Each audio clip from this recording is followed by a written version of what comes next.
ಈ ಭಾರತ ಹಿಂದೂ ರಾಷ್ಟ್ರ ಅಂತ ಮಾಡೋದಕ್ಕೆ ಘೋಷಣೆ ಮಾಡಕ್ ಸಾಧ್ಯನೇ ಇಲ್ಲ. ಭಾರತ ಹಿಂದೂ ರಾಷ್ಟ್ರ ಅಂತ ಘೋಷಣೆ ಮಾಡಿದ್ರೆ ಮುಸ್ಲಿಮರನ್ನ ಎಲ್ಲಿ ಕಳಿಸ್ತೀರಿ ನೀವು? ಕ್ರಿಶ್ಚಿಯನ್ರನ್ನ ಎಲ್ಲಿ ಕಳಿಸ್ತೀರಿ? ಬುದ್ಧಿಸ್ಟ್ನ ಎಲ್ಲಿ ಕಳಿಸ್ತೀರಿ? ಸಿಖ್ರನ್ನ ಎಲ್ಲಿ ಕಳಿಸ್ತೀರಿ ನೀವು? ಮತ್ತೆ ಇವರೆಲ್ಲ ಈ ದೇಶದಲ್ಲಿ ಜೀವನ ಮಾಡೋದು ಬೇಡವಾ? ಭಾರತ ಅಂತಂದ್ರೆ ಎಲ್ಲಾ ಧರ್ಮಗಳನ್ನ ಒಳಗೊಂಡಿರ್ತಕ್ಕಂಥ ಭಾರತದಲ್ಲಿರ್ತಕ್ಕಂಥ ನಿಜವಾದ ದೇಶ ಪ್ರೇಮಿ ಅನ್ನೋಂಥದ್ದೇ ಸತ್ಯ ಆದ್ರೆ ಆ ದೇಶ ಪ್ರೇಮ ಇರ್ತಕ್ಕಂಥ ವ್ಯಕ್ತಿ ಇಲ್ಲಿ ಇರ್ತಕ್ಕಂಥ 140 ಕೋಟಿ ಜನ, ಸಾವಿರಾರು ಜಾತಿಗಳು, 16 ಧರ್ಮಗಳಲ್ಲಿ ಹುಟ್ಟಿರ್ತಕ್ಕಂಥ ಜನ ಇದಾರಲ್ಲ, 140 ಕೋಟಿ ಜನ. ಈ 140 ಕೋಟಿ ಜನರನ್ನ ಇಷ್ಟಪಡುವವನು, ಈ 140 ಕೋಟಿ ಜನರ ಬಗ್ಗೆ ಯೋಚನೆ ಮಾಡುವವನು ನಿಜವಾದ ದೇಶ ಪ್ರೇಮಿ. ಅಷ್ಟೇ ಅಲ್ಲದೇನೆ ಇಲ್ಲೇ ನಮ್ಮ ಉಸ್ಕೂರು ಮದ್ದೂರಾಮನ್ಗೆ ಕಿರೀಟ ಕೊಟ್ಟಿರ್ತಕ್ಕಂಥ ಇತಿಹಾಸ ಇದೆ. ಏನು ಈ ದೇಶಕ್ಕೆ ರೇಷ್ಮೆಯನ್ನ ತಂದಿದ್ದೆ ಟಿಪ್ಪು ಸುಲ್ತಾನ್ ಅವರು. ಇವತ್ತು ಏನು ನಮ್ಮ KRS ಡ್ಯಾಮ್ ಅಂತ ಏನ್ ಹೇಳ್ತೀರಿ, ಈ KRS ಡ್ಯಾಮ್ ಇಂದ ಇವತ್ತು ಸಾವಿರಾರು ಜನ ರೈತರು ಜೀವನ ಮಾಡ್ತಾ ಇದ್ದಾರೆ, ಅನ್ನ ತಿಂತಾ ಇದ್ದಾರೆ ಅಂತಂದ್ರೆ ಅದಕ್ಕೆ ಕಾರಣ ಟಿಪ್ಪು ಸುಲ್ತಾನ್ ರವರು. ಅವರ ಆಡಳಿತದಲ್ಲೇನೆ ಆ ಒಂದು KRS ಡ್ಯಾಮ್ಗೆ ಅವರು ಒಂದು ಪ್ಲಾನ್ ಅನ್ನ ಮಾಡಿರ್ತಾರೆ. ಇಲ್ಲಿ ಡ್ಯಾಮ್ ಕಟ್ಟಿದ್ರೆ ರೈತರಿಗೆ ಅನುಕೂಲ ಆಗುತ್ತೆ ಅಂತ ಹೇಳಿ ಒಂದು ಯೋಜನೆಯನ್ನ ರೂಪಿಸಿರ್ತಾರೆ. ಅಷ್ಟೇ ಅಲ್ಲದೇನೆ ಈ ದೇಶದಲ್ಲಿ ಸಾವಿರಾರು ವರ್ಷಗಳ ಕಾಲ ಭೂಮಿ ಇಲ್ದೇನೆ, ಬಟ್ಟೆ ಇಲ್ಲದೆ, ವಿದ್ಯೆ ಇಲ್ಲದೆ, ಉದ್ಯೋಗ ಇಲ್ಲದೆ, ಪ್ರಾಣಿಗಳಿಗಿಂತ ಕೀಳಾಗಿ ಬದುಕ್ತಾ ಇದ್ದಂತ ಒಂದು ಅಸ್ಪೃಶ್ಯ ಸಮುದಾಯಕ್ಕೆ ತೋಟಿ ಇನಾಮತಿ, ನೀರ್ಗಂಟಿ ಇನಾಮತಿ, ಈ ಟೆನೆನ್ಸಿ ಆಕ್ಟ್ ಅನ್ನ ಜಾರಿಗೊಳಿಸಿ ಈ ಸಮುದಾಯಗಳಿಗೆ ಭೂಮಿ ಕೊಟ್ಟಂತ ಮೊದಲನೇ ರಾಜ ಟಿಪ್ಪು ಸುಲ್ತಾನ್ ಅವರು. ಇವತ್ತು ನೀರ್ಗಂಟಿ ಇನಾಮತಿ, ತೋಟಿ ಇನಾಮತಿ, ನ್ಯಾಯಮಾನ್ಯಗಳೇನಾದ್ರು ಇವತ್ತು ಅದರಿಂದ ಒಂದಷ್ಟು ಜನ ಜೀವನ ಮಾಡ್ತಾ ಇದ್ದಾರೆ ಅಂದ್ರೆ ಅದಕ್ಕೆ ಕಾರಣ ಮಾನ್ಯ ಹಜರತ್ ಟಿಪ್ಪು ಸುಲ್ತಾನ್ ಅವರು. ಅಪ್ಪಟ ದೇಶ ಪ್ರೇಮಿ, ಕನ್ನಡ ಪ್ರೇಮಿ, ಬ್ರಿಟಿಷರ ಸಿಂಹ ಸ್ವಪ್ನವಾಗಿದ್ದಂತ ಮೈಸೂರು ಹುಲಿ ಅಂತಾನೆ ಪ್ರಖ್ಯಾತಿ ಹೊಂದಿದಂತ ಹಜರತ್ ಟಿಪ್ಪು ಸುಲ್ತಾನ್ ರವರ ಜಯಂತಿ ಕಾರ್ಯಕ್ರಮವನ್ನ ಇವತ್ತು ಇಲ್ಲಿ ಐಬಿನಲ್ಲಿ ಸಾಂಕೇತಿಕವಾಗಿ ನಾವು ಇವತ್ತು ಆಚರಣೆ ಮಾಡ್ತಾ ಇದ್ದೀವಿ. ಈ ಒಂದು ಟಿಪ್ಪು ಸುಲ್ತಾನ್ ರವರ ಜಯಂತಿ ಕಾರ್ಯಕ್ರಮದಲ್ಲಿ ಭಾಗವಹಿಸಿರ್ತಕ್ಕಂಥ ನಮ್ಮ ಹಜರತ್ ಟಿಪ್ಪು ಸುಲ್ತಾನ್ ರವರ ಬಗ್ಗೆ ಒಂದು ಎರಡು ಮಾತುಗಳನ್ನ ಆಡಲೇಬೇಕು. ಯಾಕೆಂದ್ರೆ ಇವತ್ತು ಹಜರತ್ ಟಿಪ್ಪು ಸುಲ್ತಾನ್ ರವರು ಒಬ್ಬ ಮುಸ್ಲಿಂ ಸಮುದಾಯಕ್ಕೆ ಸೇರಿರ್ತಕ್ಕಂಥ ಒಂದು ವ್ಯಕ್ತಿ ಅಂತೇಳಿ ಕೆಲವು ಮನುವಾದಿಗಳು ರಾಜಕಾರಣಕ್ಕೋಸ್ಕರ, ಟಿಪ್ಪು ಸುಲ್ತಾನ್ ರವರು ಒಂದು ದೇಶ ಪ್ರೇಮಿ, ಹುಟ್ಟು ಹೋರಾಟಗಾರ, ಕನ್ನಡ ಪ್ರೇಮಿ, ಜಾತ್ಯತೀತ, ಧರ್ಮಾತೀತ ಮನಸ್ಸು ಹೊಂದಿದ್ದಂತ ಒಬ್ಬ ಮಹಾನ್ ರಾಜ ಅಂತೇಳಿ ಅವ್ರಿಗೂ ಗೊತ್ತಿದ್ರು ಕೂಡ ರಾಜಕಾರಣ ಮಾಡೋದಕ್ಕೆ ಅವರನ್ನ ಹಿಂದೂ ವಿರೋಧಿ, ದೇಶ ವಿರೋಧಿ ಅಂತೇಳಿ ಇವತ್ತು ಟಿಪ್ಪು ಸುಲ್ತಾನ್ ರವರನ್ನ ವಿಲನ್ ಮಾಡೋದಕ್ಕೆ ಹೊರಟಿರುವಂಥದ್ದು ಇದು ಒಂದು ರೀತಿ ದೇಶಕ್ಕೆ ಮಾಡಿದಂತ ಅಪಮಾನ ಅಂತೇಳಿ ನಾನು ಹೇಳೋದಕ್ಕೆ ಬಯಸ್ತೇನೆ. ಟಿಪ್ಪು ಸುಲ್ತಾನ್ ರವರ ಕೊಡುಗೆ ಅಪಾರವಾಗಿರುವಂಥದ್ದು. ಟಿಪ್ಪು ಸುಲ್ತಾನ್ ರವರು ಒಂದು ಬಡವರ ಬಗ್ಗೆ, ನಿರ್ಗತಿಕರ ಬಗ್ಗೆ, ರೈತರ ಬಗ್ಗೆ ಅತ್ಯಂತ ಕಳಕಳಿ ಹೊಂದಿದ್ದಂಥ ವ್ಯಕ್ತಿ. ಅವರ ಒಂದು 18ನೇ ಶತಮಾನದ ಆ ಒಂದು ಕಾಲಘಟ್ಟದಲ್ಲಿ ಅವರ ತಂದೆ ಹೈದರ್ ಅಲಿ ಖಾನ್, ಅವರ ತಾಯಿ ಫಾತಿಮಾ ಏನು ಅವರ ಮಗನಾಗಿ 1750ರಲ್ಲಿ ಜನಿಸಿದಂಥ ಟಿಪ್ಪು ಸುಲ್ತಾನ್ ರವರು, ಅವರು ಬೆಳೀತಾನೆ ಅವರ ತಂದೆ ಹೈದರ್ ಅಲಿ ಜೊತೆಯಲ್ಲಿ ಯುದ್ಧದ ಒಂದು ನೇತೃತ್ವವನ್ನು ವಹಿಸಿ ಹಲವಾರು ಯುದ್ಧಗಳನ್ನು ಮಾಡಿ ಗೆದ್ದಂತ ಒಂದು ಕೆಚ್ಚೆದೆಯ ರಾಜ ಟಿಪ್ಪು ಸುಲ್ತಾನ್ ರವರು. ಮತ್ತೆ ಅವರ ಜನಪರವಾದಂತ ಕಾರ್ಯಗಳನ್ನ ಕೆಲವು ಹೇಳೋದಾದ್ರೆ, ಏನು ಈ ದೇಶಕ್ಕೆ ರೇಷ್ಮೆಯನ್ನ ತಂದಿದ್ದೆ ಟಿಪ್ಪು ಸುಲ್ತಾನ್ ರವರು. ಇವತ್ತು ಏನು ನಮ್ಮ KRS ಡ್ಯಾಮ್ ಅಂತ ಏನು ಹೇಳ್ತೀರಿ, ಈ KRS ಡ್ಯಾಮ್ ಇಂದ ಇವತ್ತು ಸಾವಿರಾರು ಜನ ರೈತರು ಜೀವನ ಮಾಡ್ತಾ ಇದ್ದಾರೆ, ಅನ್ನ ತಿಂತಾ ಇದ್ದಾರೆ ಅಂತಂದ್ರೆ ಅದಕ್ಕೆ ಕಾರಣ ಟಿಪ್ಪು ಸುಲ್ತಾನ್ ರವರು ಅವರ ಆಡಳಿತದಲ್ಲೇನೆ ಆ ಒಂದು KRS ಡ್ಯಾಮ್ಗೆ ಅವರು ಒಂದು ಪ್ಲಾನ್ ಅನ್ನ ಮಾಡಿರ್ತಾರೆ. ಇಲ್ಲಿ ಡ್ಯಾಮ್ ಕಟ್ಟಿದ್ರೆ ರೈತರಿಗೆ ಅನುಕೂಲ ಆಗುತ್ತೆ ಅಂತ ಹೇಳಿ ಒಂದು ಯೋಜನೆಯನ್ನ ರೂಪಿಸಿರ್ತಾರೆ. ಅಷ್ಟೇ ಅಲ್ಲದೇನೆ ಈ ದೇಶದಲ್ಲಿ ಸಾವಿರಾರು ವರ್ಷಗಳ ಕಾಲ ಭೂಮಿ ಇಲ್ದೇನೆ, ಬಟ್ಟೆ ಇಲ್ಲದೆ, ವಿದ್ಯೆ ಇಲ್ಲದೆ, ಉದ್ಯೋಗ ಇಲ್ಲದೆ, ಪ್ರಾಣಿಗಳಿಗಿಂತ ಕೀಳಾಗಿ ಬದುಕ್ತಾ ಇದ್ದಂತ ಒಂದು ಅಸ್ಪೃಶ್ಯ ಸಮುದಾಯಕ್ಕೆ ತೋಟಿ ಇನಾಮತಿ, ನೀರ್ಗಂಟಿ ಇನಾಮತಿ, ಈ ಟೆನೆನ್ಸಿ ಆಕ್ಟ್ ಅನ್ನ ಜಾರಿಗೊಳಿಸಿ ಈ ಸಮುದಾಯಗಳಿಗೆ ಭೂಮಿ ಕೊಟ್ಟಂತ ಮೊದಲನೇ ರಾಜ ಟಿಪ್ಪು ಸುಲ್ತಾನ್ ಅವರು. ಇವತ್ತು ನೀರ್ಗಂಟಿ ಇನಾಮತಿ, ತೋಟಿ ಇನಾಮತಿ, ನ್ಯಾಯಮಾನ್ಯಗಳು ಏನಾದ್ರು ಇವತ್ತು ಅದರಿಂದ ಒಂದಷ್ಟು ಜನ ಜೀವನ ಮಾಡ್ತಾ ಇದ್ದಾರೆ ಅಂದ್ರೆ ಅದಕ್ಕೆ ಕಾರಣ ಮಾನ್ಯ ಹಜರತ್ ಟಿಪ್ಪು ಸುಲ್ತಾನ್ ಅವರು. ಅಷ್ಟೇ ಅಲ್ಲದೆ ಕೇರಳದಲ್ಲಿ ಏನು ಮಲ ತೆರಿಗೆ ಏನು ವಹಿಸಿದ್ರು ಆ ಒಂದು ಪ್ರಾಂತ್ಯದಲ್ಲಿ, ಅಂದ್ರೆ ಹೆಣ್ಣು ಮಕ್ಕಳು ಬಟ್ಟೆ ಹಾಕೊಳ್ಬೇಕಾದ್ರೆ, ತನ್ನ ಮೈ ಮೇಲೆ ಬಟ್ಟೆ ಹಾಕೊಳ್ಬೇಕಾದ್ರೆ ಅವರು ತೆರಿಗೆಯನ್ನ ವಿಧಿಸಬೇಕಾಗಿತ್ತು, ಟ್ಯಾಕ್ಸ್ ಕಟ್ಟಬೇಕಾಗಿತ್ತು. ಅಂತ ಒಂದು ಅನಾಗರಿಕತೆ ಕಾಯ್ದೆಯನ್ನ, ಅನಾಗರಿಕತೆಯ ಒಂದು ಆಚರಣೆಯನ್ನ ಮೊದಲನೇದಾಗಿ ಆ ರಾಜ್ಯವನ್ನ ಗೆದ್ದು ನಿಷೇಧ ಮಾಡಿದಂತ ಒಬ್ಬ ಮಹಿಳಾವಾದಿ ಹಜರತ್ ಟಿಪ್ಪು ಸುಲ್ತಾನ್ ರವರು.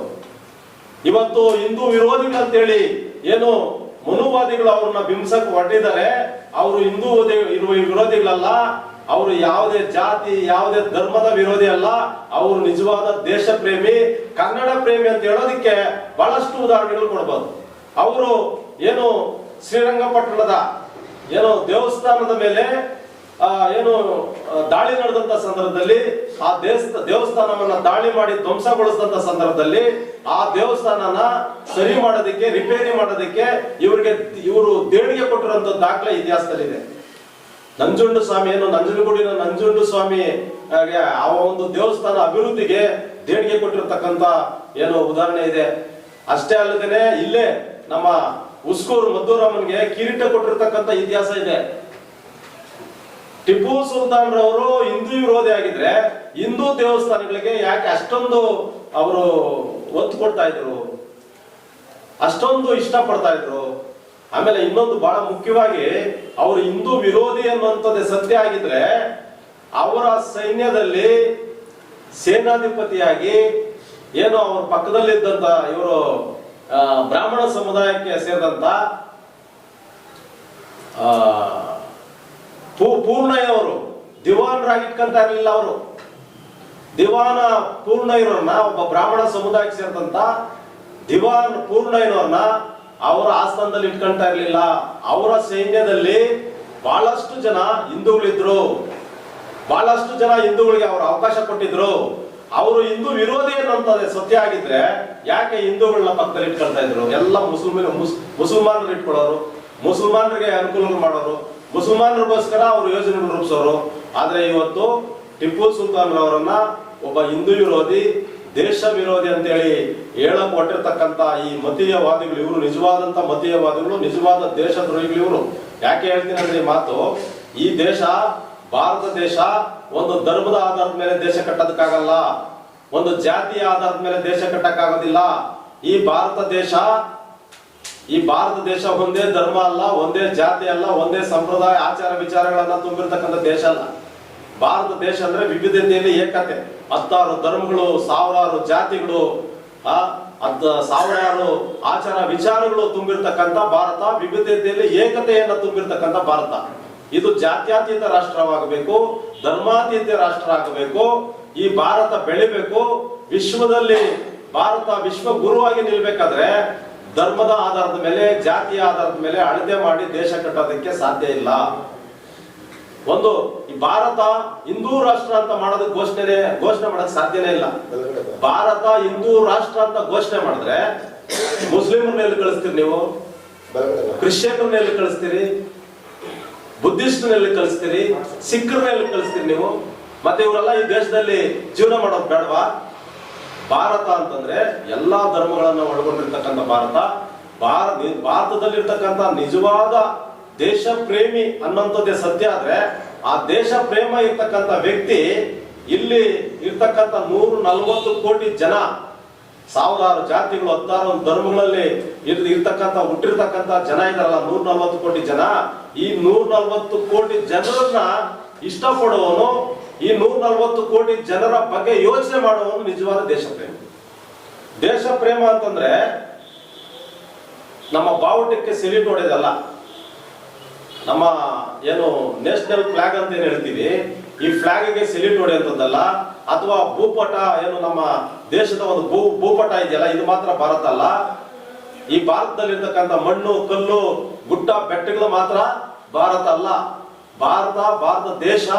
ದೇಶ ಪ್ರೇಮ ಅಂದ್ರೆ ಇಲ್ಲಿ ಒಬ್ಬ ನಮ್ಮ ಆಂಧ್ರದ ಒಬ್ಬ ಕವಿ, ಶ್ರೀ ಕವಿ ಹೇಳಿದ್ದಾರೆ, ದೇಶ ಮಂಟೆ ಮಟ್ಟು ಕಾದರೋಯ್, ದೇಶ ಮಂಟೆ ಜನಮರೋಯ್ ಅಂತ ಹೇಳಿದ್ದಾರೆ. ದೇಶ ಅಂದ್ರೆ ಜನ. ಈ ಜನರ ಬಗ್ಗೆ, ಜನರ ಅಭಿವೃದ್ಧಿ ಬಗ್ಗೆ, ಜನರ ಬದುಕುಗಳ ಬಗ್ಗೆ ಯಾರು ಯೋಚನೆ ಮಾಡ್ತಾರೆ ಅವರು ನಿಜವಾದ ದೇಶ ಪ್ರೇಮಿಗಳಾಗ್ತಾರೆ. ಇವತ್ತು ಏನು ಈ ಮನುವಾದಿಗಳಿದ್ದಾರೆ, ಸಂಪ್ರದಾಯವಾದಿಗಳಿದ್ದಾರೆ, ಇವರು ಧರ್ಮದ ಹೆಸರಲ್ಲಿ, ಜಾತಿಯ ಹೆಸರಲ್ಲಿ ಈ ದೇಶವನ್ನ ಒಡೆದಿರ್ತಕ್ಕಂಥದ್ದು ಇದು ಅತ್ಯಂತ ಅಪಾಯಕಾರಿ. ಇವತ್ತು ಮುಸಲ್ಮಾನರಲ್ಲೂ ಕೂಡ ದೇಶ ಪ್ರೇಮಿಗಳಿದ್ದಾರೆ ಅನ್ನೋದಕ್ಕೆ ಯಾಕೆ ನೀವು ಅಬ್ದುಲ್ ಕಲಾಂನ ಉದಾಹರಣೆ ತಗೋಬಾರ್ದು, ಟಿಪ್ಪು ಸುಲ್ತಾನ್ ಅವ್ರನ್ನ ಯಾಕೆ ಉದಾಹರಣೆ ತಗೋಬಾರ್ದು? ಇಂಥವ್ರು ಬಹಳಷ್ಟು ಜನ ಈ ದೇಶಕ್ಕೋಸ್ಕರ ಪ್ರಾಣ ಕೊಟ್ಟಿರ್ತಕ್ಕಂಥ, ಈ ದೇಶಕ್ಕೋಸ್ಕರ ಹೋರಾಡಿರ್ತಕ್ಕಂಥ ಇತಿಹಾಸ ಇದೆ. ಯಾಕೆಂದ್ರೆ ಟಿಪ್ಪು ಸುಲ್ತಾನ್ ರವರು ಕೊನೆಯವರೆಗೂ ಕೂಡ ತನ್ನ ದೇಶಕ್ಕೋಸ್ಕರ ಪ್ರಾಣ ಕೊಟ್ಟಿರ್ತಕ್ಕಂಥದ್ದು, ತನ್ನ ದೇಶಕ್ಕೋಸ್ಕರ 2 ಮಕ್ಕಳನ್ನ ಒತ್ತೆ ಇಟ್ಟಿರ್ತಕ್ಕಂಥ ಏಕೈಕ ವ್ಯಕ್ತಿ ಜಗತ್ತಲ್ಲಿ ಯಾರಾದ್ರೂ ಇದ್ದಾರೆ ಅಂದ್ರೆ ಅದು ಹಜರತ್ ಟಿಪ್ಪು ಸುಲ್ತಾನ್ ರವರು. ಅಂತ ಒಂದು ಮಹಾನ್ ವ್ಯಕ್ತಿಯನ್ನ ಇವತ್ತು ದೇಶ ವಿರೋಧಿ, ಹಿಂದೂ ವಿರೋಧಿ ಅಂತ ಹೇಳಿ ಏನು ಬಿಂಬಿಸಕ್ಕೆ ಕೊಟ್ಟಿರ್ತಕ್ಕಂಥದ್ದು ಇದು ಅತ್ಯಂತ ಖಂಡನೀಯ. ಬಹುಜನ ಸಮಾಜ ಪಕ್ಷ ಇದು ಬಹಳ ಉಗ್ರವಾಗಿ ಈ ಒಂದು ವಿಚಾರನ ಖಂಡನೆ ಮಾಡುತ್ತೆ. ಬಹುಜನ ಸಮಾಜ ಪಕ್ಷ ಎಲ್ಲಾ ಧರ್ಮ, ಎಲ್ಲಾ ಜಾತಿಯ ಪರವಾಗಿರ್ತಕ್ಕಂಥ ಪಕ್ಷ. ಬಾಬಾ ಸಾಹೇಬರ ಸಿದ್ಧಾಂತ ಅಂದ್ರೆ, ಬಾಬಾ ಸಾಹೇಬರ ಬರೆದಿರ್ತಕ್ಕಂಥ ಸಂವಿಧಾನ ಅಂತಂದ್ರೆ ಅದು ಎಲ್ಲರನ್ನೂ ರಕ್ಷಣೆ ಮಾಡುವಂತ, ಎಲ್ಲರ ಬಗ್ಗೆ ಯೋಚನೆ ಮಾಡುವಂತ, ಎಲ್ಲರಿಗೂ ಕೂಡ ಜೀವನವನ್ನ ಕಲ್ಪಿಸಿಕೊಡುವಂತ ಸಂವಿಧಾನ ಬಾಬಾ ಸಾಹೇಬರು ಬರೆದಿರ್ತಕ್ಕಂಥ ಸಂವಿಧಾನ. ಈ ಸಂವಿಧಾನದ ಸಿದ್ಧಾಂತ ಜಾರಿ ಮಾಡುವುದೇ ನಮ್ಮ ಬಹುಜನ ಸಮಾಜ ಪಾರ್ಟಿಯ ಮೂಲ ಅಜೆಂಡಾ. ಇವತ್ತು ದೇಶದಲ್ಲಿರ್ತಕ್ಕಂಥ ಎಲ್ಲ 140 ಕೋಟಿ ಜನರು ಕೂಡ ಅವರೆಲ್ಲರೂ ಕೂಡ ಬದುಕುಗಳನ್ನ ಕಲ್ಪಿಸ್ಕೊಡ್ಬೇಕು, ಜೀವನಗಳನ್ನ ಕಲ್ಪಿಸ್ಕೊಡ್ಬೇಕು. ಅವರು ಕೂಡ ಸಮಾನತೆಯಿಂದ, ಗೌರವದಿಂದ, ಘನತೆಯಿಂದ ಬದುಕುವಂತ ಒಂದು ಅವಕಾಶ ಸೃಷ್ಟಿ ಮಾಡ್ಕೊಡ್ಬೇಕು ಅನ್ನುವಂಥದ್ದೇ ಸಂವಿಧಾನವಾದ, ಅದೇ ಬಹುಜನ ಸಮಾಜ ಪಕ್ಷದ ಮೂಲ ಉದ್ದೇಶ. ಹಾಗಾಗಿ ಇವತ್ತು ಏನು ನಾವು ಈ ಒಂದು ಕಾರ್ಯಕ್ರಮದ ಮುಖಾಂತರವಾಗಿ ಟಿಪ್ಪು ಸುಲ್ತಾನ್ ರವರ 275ನೇ ಜನ್ಮ ದಿನಾಚರಣೆ ಕಾರ್ಯಕ್ರಮದ ಪ್ರಯುಕ್ತವಾಗಿ ನಾವು ಕೊನೆಯದಾಗಿ ಹೇಳೋದಕ್ಕೆ ಬಯಸೋದೇನಂದ್ರೆ, ಟಿಪ್ಪು ಸುಲ್ತಾನ್ ರವರನ್ನ ಯಾರು ಏನೇ ಬಿಂಬಿಸಿದ್ರು ಕೂಡ, ಅಥವಾ ದೇಶ ವಿರೋಧಿ, ಹಿಂದೂ ವಿರೋಧಿ ಅಂತ ಹೇಳಿ ಬಿಂಬಿಸಿದ್ರು ಕೂಡ ನಿಜವಾದ ಇತಿಹಾಸವನ್ನ ನೀವು ಮುಚ್ಚೋದಕ್ಕೆ ಸಾಧ್ಯನೇ ಇಲ್ಲ. ಯಾಕೆಂದ್ರೆ ಹಿಂದೆ ನೀವು ಬಹಳಷ್ಟು ಜನ ದೇಶ ಪ್ರೇಮಿಗಳನ್ನ ಇತಿಹಾಸದಲ್ಲಿ ಮುಚ್ಚಾಕಿದ್ದೀರಿ. ಆದ್ರೆ ಇವತ್ತು ಎಲ್ಲರ ಕೈಗಳಲ್ಲೂ ಕೂಡ ಬುಕ್ ಇದೆ, ಪೆನ್ ಇದೆ, ಎಲ್ಲರಿಗೂ ಇವತ್ತು ಶಿಕ್ಷಣ ಸಿಗ್ತಾ ಇದೆ. ಸಂವಿಧಾನದ ಅನುಕೂಲದಿಂದ ಬಾಬಾ ಸಾಹೇಬರು ಬರೆದಿರ್ತಕ್ಕಂಥ ಸಂವಿಧಾನ ಜಾರಿಯಾದ ನಂತರ ಇವತ್ತು ಎಲ್ರಿಗೂ ಶಿಕ್ಷಣ ಸಿಗ್ತಾ ಇದೆ, ಎಲ್ರಿಗೂ ಉದ್ಯೋಗ ಸಿಗ್ತಾ ಇದೆ, ಎಲ್ಲರಿಗೂ ಕಾನೂನು ರಕ್ಷಣೆ ಸಿಗ್ತಾ ಇದೆ. ಎಲ್ಲರೂ ಈ ದೇಶದಲ್ಲಿ ಎಲ್ಲರೂ ಸಮಾನವಾಗಿ ಬದುಕುವಂತ ಒಂದು ಅವಕಾಶ ಸಂವಿಧಾನ ಕಲ್ಪಿಸಿಕೊಟ್ಟಿದೆ. ಈ ಸಂವಿಧಾನ ಕಲ್ಪಿಸಿಕೊಟ್ಟಿರ್ತಕ್ಕಂಥ ಏನು ಅವಕಾಶಗಳಿದೆ, ಈ ಅವಕಾಶಗಳಿಂದ ಇವತ್ತು ಈ ದೇಶದ ಶೋಷಿತರಾಗಿರ್ಬೋದು, ಅಲ್ಪಸಂಖ್ಯಾತರಾಗಿರ್ಬೋದು, ಇವರು OBCಗಳಾಗಿರ್ಬೋದು, ಇವರೆಲ್ಲರಿಗೂ ಕೂಡ ಇವತ್ತು ಅವಕಾಶಗಳು ಸಿಗ್ತಾ ಹಂತವಾಗಿ ಇವತ್ತು ಅಭಿವೃದ್ಧಿ ಆಗ್ತಾ ಇದ್ದಾರೆ. ಅದಕ್ಕೆ ಕಾರಣ ಮೂಲ ಬಾಬಾ ಸಾಹೇಬರು ಬರೆದಿರ್ತಕ್ಕಂಥ ಸಂವಿಧಾನ. ಈ ಸಂವಿಧಾನ ಇರೋವರೆಗೂ ಈ ಮನುವಾದಿಗಳು, ಈ ಜಾತಿವಾದಿಗಳು, ಈ ಸಂಪ್ರದಾಯವಾದಿಗಳ ಆಟ ನಡೆಯೋದಿಲ್ಲ. ಹಜರತ್ ಟಿಪ್ಪು ಸುಲ್ತಾನ್ ರವರು ನಿಜವಾದ ದೇಶ ಪ್ರೇಮಿ ಅಂತ ಹೇಳೋದಿಕ್ಕೆ, ಅಥವಾ ಕನ್ನಡ ಪ್ರೇಮಿ ಅಂತ ಹೇಳೋದಿಕ್ಕೆ ಕೂತ್ಕೊಂಡ್ರೆ ಒಂದು ದಿನಲ್ಲ ಹೇಳ್ಬೋದು. ಆದ್ರೆ ಇವತ್ತು ಟೈಮ್ ಸಾಕಾಗೋದಿಲ್ಲ. ಇವತ್ತು ನಮ್ಮ ಈ ಒಂದು ಬಹುಜನ ಸಮಾಜ ಪಕ್ಷಕ್ಕೆ ಬಹಳಷ್ಟು ಜನ ಅಲ್ಪಸಂಖ್ಯಾತರಿದ್ದಾರೆ, OBCಗಳಿದ್ದಾರೆ, ಶೋಷಿತ ಸಮುದಾಯದ ಎಲ್ಲಾ ವ್ಯಕ್ತಿಗಳು ಇವತ್ತು ಬಹುಜನ ಸಮಾಜ ಪಾರ್ಟಿಗೆ ಹಂತವಾಗಿ ಸೇರ್ಪಡೆ ಆಗ್ತಾ ಇದ್ದಾರೆ. ಇವತ್ತು ಆಲ್ಟರ್ನೇಟ್ ಇವತ್ತು ಈ ದೇಶಕ್ಕೆ, ಈ ದೇಶದ ಸಂವಿಧಾನವನ್ನ ಸಮರ್ಪಕವಾಗಿ ಜಾರಿ ಮಾಡೋದಕ್ಕೆ ಆಲ್ಟರ್ನೇಟ್ ಇರತಕ್ಕಂಥ ಪಕ್ಷ ಒಂದೇ ಪಕ್ಷ, ಅದು ಬಹುಜನ ಸಮಾಜ ಪಕ್ಷ. ಬಹುಜನ ಸಮಾಜ ಪಕ್ಷದಿಂದ ಈ ದೇಶದ ಸಂವಿಧಾನವನ್ನ ಕಾಪಾಡಕ್ ಸಾಧ್ಯ, ಕಾಂಗ್ರೆಸ್ ಇಂದನೂ ಸಾಧ್ಯ ಇಲ್ಲ, ಏನು ಬಿಜೆಪಿ ಇಂದನೂ ಸಾಧ್ಯ ಇಲ್ಲ. ಕಾಂಗ್ರೆಸ್ ಬಿಜೆಪಿ ಎರಡೂ ಪಕ್ಷಗಳು ಒಂದೇ ನಡೆದ ಎರಡು ಮುಖಗಳಂತ ಮಾನ್ಯವ ದಾದಾ ಸಾಹೇಬ್ ಕಾಂಚೀರಾಮ್ ಸಾಹೇಬ್ರು ಹೇಳಿದ್ದಾರೆ. ನಾವು ಹೇಳೋದು ಕೊನೆಯದಾಗಿ ಹೇಳೋದು ಬಯಸೋದು ಏನಂತಂದ್ರೆ, ನಾವು ಬಿಜೆಪಿನ ನಮ್ಮ ಏನು ಕೆಲವರೆಲ್ಲ ನಮ್ಮ ಮುಸ್ಲಿಂ ಬಾಂಧವರಾಗಿರ್ಬೋದು, ಕ್ರಿಶ್ಚಿಯನ್ ಬಾಂಧವರಾಗಿರ್ಬೋದು, ಇವರೆಲ್ಲರೂ ಕೂಡ ಬಿಜೆಪಿಯನ್ನ ಸೋಲಿಸೋದಕ್ಕೆ ಕಾಂಗ್ರೆಸ್ ಅನ್ನ ಆಯ್ಕೆ ಮಾಡ್ಕೊಳ್ತಾ ಇದ್ದಾರೆ. ಇದು ಬಿಜೆಪಿಗಿಂತ ಅತ್ಯಂತ ಅಪಾಯಕಾರಿಯಾಗಿರ್ತಕ್ಕಂಥ ಯೋಚನೆ ಅಂತೇಳಿ ನಾನು ಹೇಳೋದಕ್ಕೆ ಬಯಸ್ತೇನೆ. ಯಾಕೆಂದ್ರೆ ಅಲ್ಪಸಂಖ್ಯಾತರನ್ನ, ಶೋಷಿತರನ್ನ, ಬಡವರನ್ನ, ರೈತರನ್ನ, ಮಹಿಳೆಯರನ್ನ ಕಾಪಾಡುವಂತ ಪಕ್ಷ ಕಾಂಗ್ರೆಸ್ ಅಲ್ಲ, ಬಿಜೆಪಿ ಅಲ್ಲ, ಅದು ಬಹುಜನ ಸಮಾಜ ಪಕ್ಷ. ಬಹುಜನ ಸಮಾಜ ಪಕ್ಷ ಇವತ್ತು ಎಲ್ಲರ ಬಗ್ಗೆ ಯೋಚನೆ ಮಾಡ್ತಾ ಇದೆ. ಯಾಕೆ ಹೇಳ್ತೀನಿ ಅಂದ್ರೆ, ಇವತ್ತು ಈ ದೇಶದಲ್ಲಿ ಓಬಿಸಿಗಳಿಗೆ 27% ಮೀಸಲಾತಿ ಬರ್ಬೇಕಾದ್ರೆ ಈ ದೇಶದಲ್ಲಿ ಮೊದಲನೇದಾಗಿ ಧ್ವನಿ ಎತ್ತಿದ್ದು ಬಹುಜನ ಸಮಾಜ ಪಕ್ಷ. ಅದು ದಾದಾ ಸಾಹೇಬ್ ಮಾನ್ಯವರ್ ಕಾಂಚೀರಾಮ್ ಸಾಹೇಬ್ 92ರವರೆಗೂ ಓಬಿಸಿಗಳಿಗೆ ಮೀಸಲಾತಿ ಇರಲಿಲ್ಲ ಈ ದೇಶದಲ್ಲಿ. ಕಾಂಗ್ರೆಸ್ ಯಾಕೆ ಮಾಡಿಲ್ಲ, ಬಿಜೆಪಿ ಯಾಕೆ ಮಾಡಿಲ್ಲ? 27% ಮೀಸಲಾತಿ ಕೊಡ್ಬೇಕು ಅಂತ ಹೇಳಿ ಹೋರಾಟ ಮಾಡು, ಮಂಡಲ್ ಕಮಿಷನ್ ಜಾರಿ ಮಾಡಿ, ಇಲ್ಲವೇ ಕುರ್ಚಿ ಖಾಲಿ ಮಾಡಿ ಅಂತ ಹೇಳಿ ಮೊದಲನೇದಾಗಿ ಧ್ವನಿ ಎತ್ತಿ ಓಬಿಸಿಗೂ ಕೂಡ ಮೀಸಲಾತಿ ಕೊಡ್ಬೇಕಂತ ಹೇಳಿ ಹೋರಾಟ ಮಾಡಿದ್ದು ಬಹುಜನ ಸಮಾಜ ಪಕ್ಷ. ಇವತ್ತು ನಾವು ಯೋಚನೆ ಮಾಡಬೇಕು ಸೂಕ್ಷ್ಮವಾಗಿ. ಇವತ್ತು ಓಬಿಸಿಗಳಿಗೆ ಕೆಲವು ಏನು ಹಿಂದೆ ಮನು ಸಂವಿಧಾನ ಇದ್ದಂತ ಕಾಲದಲ್ಲಿ ಓಬಿಸಿಗಳಿಗೆ ವೋಟ್ ಅನ್ನೋಂತ ಹಕ್ಕಿರ್ಲಿಲ್ಲ, ಶಿಕ್ಷಣ ಪಡೆಯುವಂತ ಹಕ್ಕಿರ್ಲಿಲ್ಲ, ಆಸ್ತಿ ಮಾಡುವಂತ ಹಕ್ಕಿರ್ಲಿಲ್ಲ. ಯಾವುದೇ ರೀತಿ ಗೌರವ ಘನತೆಯಿಂದ ಈ ದೇಶ ನಂದು ಆದ್ರೂ ಕೂಡ, ಈ ದೇಶದ ಮೂಲ ನಿವಾಸಿ ನಾನಾದ್ರೂ ಕೂಡ ಈ ದೇಶದಲ್ಲಿ ಸ್ವಾಭಿಮಾನವಾಗಿ ಗೌರವದಿಂದ ಬದುಕುವಂತ ಒಂದು ಹಕ್ಕಿರ್ಲಿಲ್ಲ. ಈ ಒಂದು ಹಕ್ಕು ಕೊಟ್ಟಿದ್ದು ಮನು ಸಂವಿಧಾನ ಅಲ್ಲ, ಅಥವಾ ಕಾಂಗ್ರೆಸ್ ಬಿಜೆಪಿ ಕಟ್ಟಿರ್ತಕ್ಕಂತ ಏನು ಮನುವಾದಿಗಳಲ್ಲ, ಅಥವಾ ಕಾಂಗ್ರೆಸ್ ಬಿಜೆಪಿ ಅಲ್ಲ ಕೊಟ್ಟಿದ್ದು. ಯಾರಿಗೆ? ಈ ದೇಶದ ಮೂಲ ನಿವಾಸಿಗಳಾಗಿರ್ತಕ್ಕಂಥ SC ST OBC ಧಾರ್ಮಿಕ ಅಲ್ಪಸಂಖ್ಯಾತರಿಗೆ ಇವತ್ತು ವೋಟ್ ಬಂದಿದೆ, ಶಿಕ್ಷಣ ಬಂದಿದೆ, ಉದ್ಯೋಗ ಬಂದಿದೆ, ಭೂಮಿ ಹಕ್ಕು ಬಂದಿದೆ, ಕಾನೂನು ರಕ್ಷಣೆ ಬಂದಿದೆ ಅಂದ್ರೆ ಅದಕ್ಕೆ ಡಾಕ್ಟರ್ BR ಅಂಬೇಡ್ಕರ್ ಅವರು ಬರೆದಿರ್ತಕ್ಕಂಥ ಸಂವಿಧಾನ, ಒಬ್ಬ ಅಸ್ಪೃಶ್ಯ ಸಮುದಾಯದ ವ್ಯಕ್ತಿ ಬರೆದಿರ್ತಕ್ಕಂಥ ಸಂವಿಧಾನದಿಂದ ಈ ದೇಶದ ಮೂಲ ನಿವಾಸಿಗಳಿಗೆ ಎಲ್ಲ ಹಕ್ಕುಗಳು ಬಂದಿದೆ. ಈ ಕಾಂಗ್ರೆಸ್ ಬಿಜೆಪಿ ಏನು ಮನು ಸಂವಿಧಾನ ಒಪ್ಕೊಂಡಿರ್ತಕ್ಕಂಥ ಈ ಒಂದು ಅಜೆಂಡಾ ಏನಿದೆ, ಈ ಒಂದು ಏನು ಯಥಾಸ್ಥಿತಿವಾದ ಇದೆ, ಆ ಒಂದು ಯಥಾಸ್ಥಿತಿವಾದದಿಂದ ಈ ದೇಶದ ಮೂಲ ನಿವಾಸಿಗಳಿಗೆ ರಕ್ಷಣೆ ಇಲ್ಲ. ಅವರ ಬದುಕುಗಳು ಯಾವುದೇ ರೀತಿ ಬದಲಾವಣೆ ಆಗಲ್ಲ. ಇವತ್ತಿಗೂ ಕೂಡ ಈ ದೇಶದಲ್ಲಿ 70% ಬಡತನ ಇದೆ, ಇವತ್ತಿಗೂ ಕೂಡ ನಿರುದ್ಯೋಗ ಸಮಸ್ಯೆ ಇದೆ, ಇವತ್ತಿಗೂ ಕೂಡ ಭ್ರಷ್ಟಾಚಾರ ಇದೆ ಅಂದ್ರೆ ಅದಕ್ಕೆ ಕಾರಣ ಕಾಂಗ್ರೆಸ್ ಬಿಜೆಪಿ. ಬಾಬಾ ಸಾಹೇಬರು ಸಂವಿಧಾನ ಬರೆದಂತ ಸಂದರ್ಭದಲ್ಲಿ ನಾನು ಬರೆದಿರ್ತಕ್ಕಂಥ ಸಂವಿಧಾನವನ್ನ ಯಥಾವತ್ತಾಗಿ ಜಾರಿ ಮಾಡಿದ್ದೆ ಆದ್ರೆ ಈ ದೇಶದಲ್ಲಿ 20 ವರ್ಷ ಸಾಕು ಈ ದೇಶದಲ್ಲಿರ್ತಕ್ಕಂಥ ಬಡತನ, ನಿರುದ್ಯೋಗ, ಅಸಮಾನತೆಯನ್ನು ತೊಲಗಿಸೋದಕ್ಕೆ ಅಂತೇಳಿ ಬಾಬಾ ಸಾಹೇಬ್ರು ಹೇಳಿದ್ದಾರೆ. ಆದ್ರೆ ನಾವು ವೋಟ್ ಹಾಕಿ ಗೆಲ್ಲಿಸಿ ಅಧಿಕಾರಕ್ಕೆ ತಂದಂತ ಕಾಂಗ್ರೆಸ್ ಬಿಜೆಪಿ ಎರಡೂ ಪಕ್ಷಗಳು ಕೂಡ ಈ ಸಂವಿಧಾನ ವಿರೋಧಿಗಳಿದ್ದಾರೆ. ಈ ಸಂವಿಧಾನವನ್ನ ಯಾವುದೇ ಕಾರಣಕ್ಕೂ ಯಥಾವತ್ತಾಗಿ ಜಾರಿ ಮಾಡೋದಿಲ್ಲ, ಅವರ ಅನುಕೂಲಕ್ಕೆ ಬದಲಾವಣೆ ಮಾಡ್ಕೊಳ್ತಾ ಇದ್ದಾರೆ. ಆದ್ರೆ ನಾವು ಏನು ಈ ದೇಶದ ಮೂಲ ನಿವಾಸಿಗಳಾಗಿರ್ತಕ್ಕಂಥ SC ST OBC ಧಾರ್ಮಿಕ ಅಲ್ಪಸಂಖ್ಯಾತರು ನಾವು ಜಾಗೃತರಾಗಬೇಕು, ನಾವು ಬದಲಾವಣೆ ಆಗ್ಬೇಕು. ನಮ್ಮನ್ನ ಕಾಪಾಡೋದು ಬಿಜೆಪಿ ಕಾಂಗ್ರೆಸ್ ಅಲ್ಲ, ನಮ್ಮನ್ನ ಕಾಪಾಡೋದು ಬಹುಜನ ಸಮಾಜ ಪಕ್ಷ. ಅದು ಅಕ್ಕ ಮಾಯಾವತಿಯವರು, ಅದು ಬಾಬಾ ಸಾಹೇಬರ ಸಿದ್ಧಾಂತದಲ್ಲಿ ಬೆಳೀತಾ ಇರ್ತಕ್ಕಂಥ BSP ಪಾರ್ಟಿ ಅಂತ ಹೇಳಿ ನಾವೆಲ್ಲರೂ ಕೂಡ ಯೋಚನೆ ಮಾಡಬೇಕು. ಇವತ್ತು ಯಾವುದೇ ಒಬ್ಬ ಅಲ್ಪಸಂಖ್ಯಾತರ ಮೇಲೆ ದೌರ್ಜನ್ಯ, ದಬ್ಬಾಳಿಕೆ, ಕೊಲೆ, ಸುಲಿಗೆ ಆದಂತ ಸಂದರ್ಭದಲ್ಲಿ ಮೊದಲನೇದಾಗಿ ಧ್ವನಿ ಎತ್ತಿ ಬೀದಿಗೆ ಬರೋದು ಇದೇ ಬಹುಜನ ಸಮಾಜ ಪಕ್ಷದ ಲೀಡರ್ಗಳು. ಇಕ್ಲಾಕ್ ಅವರನ್ನ ದನದ ಮಾಂಸ ತಿಂದ್ರು ಅಂತೇಳಿ ಕಲ್ಲಲ್ಲಿ ಹೊಡೆದು ಕೊಂದಾಕಿದ್ರು. ಯಾವುದೇ ಬಿಜೆಪಿ ಕಾಂಗ್ರೆಸ್ನ ಲೀಡರ್ಗಳು, ಆ ಒಂದು ಮುಖಂಡರುಗಳು ಬೀದಿಗೆ ಬಂದು ಆ ಒಂದು ಅನ್ಯಾಯವನ್ನ ಖಂಡಿಸಿಲ್ಲ. ಖಂಡಿಸಿದ್ದು ಬಹುಜನ ಸಮಾಜ ಪಕ್ಷ, ಖಂಡಿಸಿದ್ದು ಅಂಬೇಡ್ಕರ್ ವಾದಿಗಳು. ಇವತ್ತು ಕೂಡ ಕ್ರಿಶ್ಚಿಯನ್ರನ್ನ, ಮುಸ್ಲಿಮರನ್ನ, OBCಗಳನ್ನ, ಈ ದಲಿತರನ್ನ ಕಾಪಾಡುವಂತ ಪಕ್ಷ ಬಹುಜನ ಸಮಾಜ ಪಕ್ಷ ಒಂದೇ ಇರುವಂತದ್ದು. ನಾವೆಲ್ಲರೂ ಕೂಡ ಬಹುಜನ ಸಮಾಜ ಪಕ್ಷವನ್ನ ಕಟ್ಟಿ ಬೆಳೆಸಿ ಅಧಿಕಾರಕ್ಕೆ ತರುವಂತ ಅನಿವಾರ್ಯ ಇವತ್ತಿದೆ. ಯಾಕೆಂದ್ರೆ ಮೊನ್ನೆ ತಾನೇ ಏನು ಗವಾಯಿಯವರ ಮೇಲೆ ಶೂ ಎಸ್ತಂತ ಸಂದರ್ಭದಲ್ಲಿ ಈ ದೇಶದ ದೇಶ ಪ್ರೇಮಿಗಳಂತ ಬೊಬ್ಬೆ ಹೊಡಿತಾ ಇರ್ತಕ್ಕಂಥ ಕಾಂಗ್ರೆಸ್ ಬಿಜೆಪಿ ಯಾರು ಕೂಡ ಇದರಿಂದ ಖಂಡಿಸಿಲ್ಲ. ಇದನ್ನ ದೇಶದ ಉದ್ದಗಲಕ್ಕೂ ಖಂಡಿಸಿದ್ದು ಸಂವಿಧಾನವಾದಿಗಳು, ಅಂಬೇಡ್ಕರ್ ವಾದಿಗಳು.